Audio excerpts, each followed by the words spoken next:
Hey there! More questions answered. More questions answered. Okay, I'm steaming through these now. So thank you so much for everyone who wrote. If you missed it, then do put a comment on this video. I love hearing from you. If you've got a question for me, if you watch my videos and you've always wanted to ask me something or something about the saxophone in general, then do get involved. We have Gabriella here. Hi, Gabriella. I love watching your videos and they help me a lot when I play the sax. I'm really young, but I think I want to take up the sax as a career when I'm older. I'm just really nervous when I play by myself. How do I get more confidence? Oh, that's awesome. Yeah, well, it's a great career. I'll tell you that. I have a lot of fun. I have a lot of fun. It's a bit swings and roundabouts. You do need a lot of confidence. You need a lot of self-assurance. I think I've been very lucky to have a very supportive family and supportive partner for most of my life, and that's been really important. But in terms of confidence, it's very much a case of, I guess, a two-pronged attack. One is the whole tell yourself that you are fabulous, and then the world will believe it. So that makes sure that you know inside that what you can do is great, and then it will translate. That's a really, really important one. And also just making sure you are the best that you can be. So are you putting the time in? I was always taught by my daddy that you can pretty much get anything you want if you work hard enough, if you really work hard enough. And every time I failed or made a prat of myself or just not done a great job, I've just looked at it, rather than go, I'm a failure, I've just looked at it and thought, I didn't work hard enough for that. It's actually very rare that I feel hard done by, that I feel a bit stitched up. So I work hard, I work long hours, and I fit everything in, and I'm reliable and I'm loyal, and generally I'm pretty on time. So yeah, just believe in what you can do, work hard. I've also done a video if particularly being in front of people is a confidence issue for you. I've done a video on conquering nerves and stage fright. So I will link to that, should be popping above my head now. And if you haven't already checked that out, and other people watching this thinking the same thing, or I have real problems with confidence, watch that video as well. It gives you lots of really practical tips on how to improve your confidence in front of people when playing and in general. Okay, who have we got here? Jim. L. Jimmy Tan. Hi, Chez. I missed out on the session for posting a question. Are you going to make another one? Here we are. We're here right now making another one. I'd like to ask how you start playing with DJs. I mean, like playing house music. I wanted to try this type of music playing in my country here in Malaysia. We still don't have this genre. Saxophones are mostly jazz. There isn't even much pop music. I played mostly pop in events, and my bandmates like to play Chinese oldies, which I don't really like. Haha, hope to hear your opinion. Okay, house music. So, yeah, well, I guess I was thrown in at the deep end with house music, in that I got a gig with it and sort of had to learn quick. But house music is really, really great. If you've been playing along with pop stuff, then you'll really enjoy playing with house music because there's a lot more space.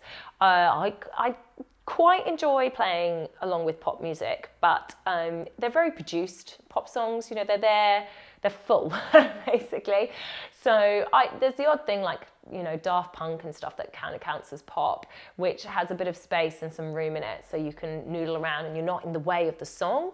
But most stuff, unless it's got a horn line that you can play along with, or a string line or something like that, you end up kind of sounding a bit annoying as a sax player improvising over the top.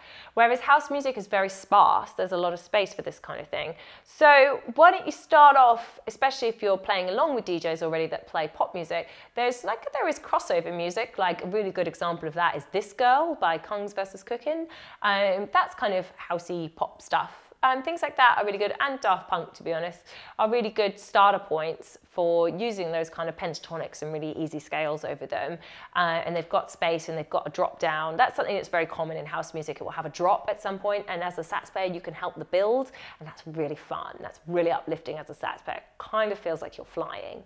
So check those songs out, and yeah, get involved with the DJ. Start jamming along, have some practice sessions, get a gig somewhere, and get out there doing it. And I very much learned on the job. Hope that was helpful. Who have we here? Oh, that's a thank you one from Laurent. Okay, let's move on then. So I'm on to, oh, this poor chap, Johnny John. I'm in the same neighbour situation at the moment. It's a tight spot, but I like your advice. Thanks, Chez. Yeah, that was referring back to, and if this is a problem for anyone else, when you've got issues with practice with neighbours. And unfortunately, there isn't an amazing answer, but it is something that I've lived through, and it was really painful for me. And it really, really stunted my growth for a while. If you feel like you're playing and disturbing someone, it's really, really hard to practice. And yeah, I looked into sort of sax mutes, I looked into soundproofing rooms, and there's actually no amount of money that you can throw at the situation. You just have to get over it. That's literally my only answer, and it's so sad that's my only answer. I'd love to give you something else that was a quick fix, but you have to force yourself to not care that that person is irritated by you, because there's actually nothing they can do. It's just bad luck. It's like a dog barking or a baby crying. You know, it's just bad luck. You moved in next door to a musician. Tough. So that's it with neighbours, I'm afraid. But I'm glad that my advice was helpful, John. Thank you very much. Let's see. Who have we got next? I would like to know about your background and how you got here. Okay, so that is a funny bone of contention. This is, I can't pronounce your name, Trevinia. Is that it, Turner? Trevinia, right? Okay, about my background. Yeah, so I actually, this is a little bit of insider information. I actually made a video on this. I made a video on my story and how I came to be here. And I just felt like it was a bit self-indulgent, and I took it offline. So if you have specific questions about my background, like how I started playing with DJs, or how I got my first gigs, or which instrument I started on first, what age I started on, specific questions, I'm so delighted to answer. But I had difficulty talking about my entire background, because also it got a little bit too personal for me. A lot of the big, U-turns I made in my career, or big turning points, big crossroads, were emotional based. So it was because something happened in my life that drove me to a different direction, as opposed to necessarily a musical decision, if that makes sense. So I just found that making this video was a little bit too close to home for me. So sorry about that, but do ask me more specific questions, and I will certainly answer them. Okay, Alan.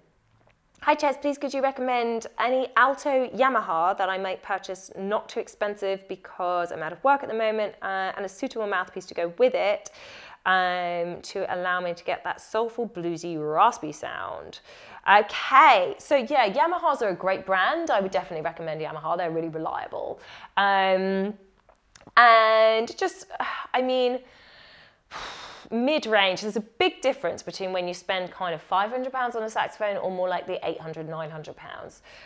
A big difference. And I'm planning to actually do a video on this, on your kind of bottom range, mid-range, pro-range saxophone, so you can really hear what's going on here, because I think it is a bit of a grey area, Alan. So if you've got the budget, I would recommend trying to get one of those kind of £900 ones. Now, I know that is a lot of money.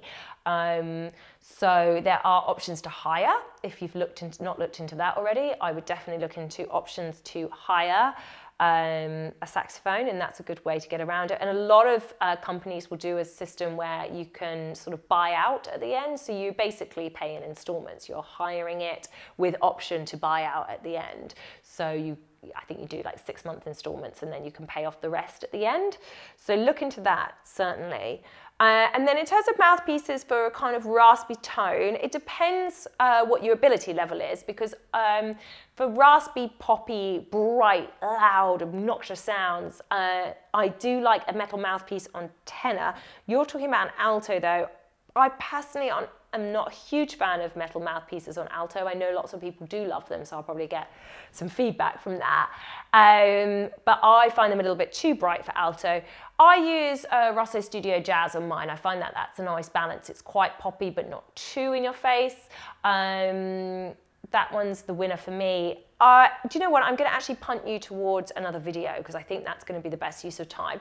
If you haven't already watched my video on my top mouthpieces, I've done a video on this and talked about why I ended up loving these particular ones. So that should be popping up above my head now for you, Alan, and you can check that out and see if that helps. But yeah, let me know how you get on. Keep in touch. I want to know if you got this saxophone in the end. Okay, so this is another one from Beth. Definitely interested in where you got to where you are, if you're happy to share. I would feel lucky to be your neighbour and hear you practice. Oh, Beth, you're gorgeous. Thank you. Yeah, so just referring back to Travinia. What a pretty name. That's probably not how you pronounce it at all. Yeah. Ask me specific questions and I'll definitely answer them, rather than everyone on YouTube hear me rambling on about my, you know, many years on the planet playing saxophone. Okay, let's move on to Wolfgang. Strong name, Wolfgang. Hello, Mrs. Taylor.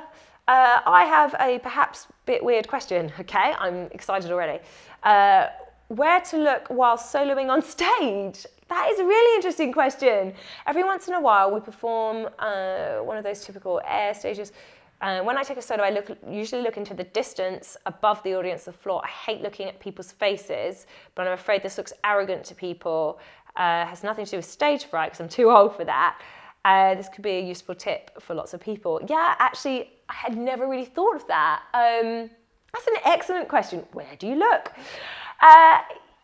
Do you know, I really am terrible for closing my eyes. So photographers, I know, find it quite difficult to catch a good moment of me playing because I often, when I'm improvising, I'll close my eyes and it's a concentration thing.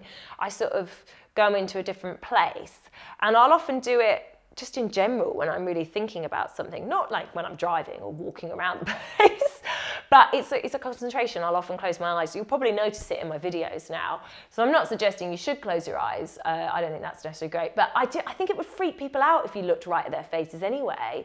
I think definitely don't look down. Looking down makes you look underconfident, I think. So try not to look directly down. There's an insecurity about that. There's something kind of, it looks like you're a bit shaming. So yeah, look out, but I wouldn't look directly at people. I think it's a little bit intense. So I think what you're suggesting is great. Looking just beyond them, I think is perfect. They're going to be engaged with listening to what you're doing anyway. You know, if you've got some physical movement in there as well, that's great. But that, again, I very much kind of freeze when I'm really going for improvisation-wise. So definitely some form of engagement, heading outwards, but not right at them. Okay, Melanie. Nice video. I'd love to hear about how you got to where you are. You're so inspiring. Oh, thanks, Melanie. I also love the story about neighbours versus saxophonists. Who will win? I've got my neighbour's permission to play. Apparently, it's easier on the ears than our other neighbours who have a hacking cough. Nice. Yeah, the neighbours issue again. I mean, it was a funny battle for a while. I almost hope he watches these videos. His name. What was his name? I almost forgot now. His name was Carlos. I've moved since. His name was Carlos, and he was Portuguese. And I think the most offensive thing that I found was that when he used to send me abusive text messages, they weren't even like, there was really poor grammar. And I just kind of wanted to correct his grammar, but I knew that would be going off point. And as we know from my videos, that is a problem that I have.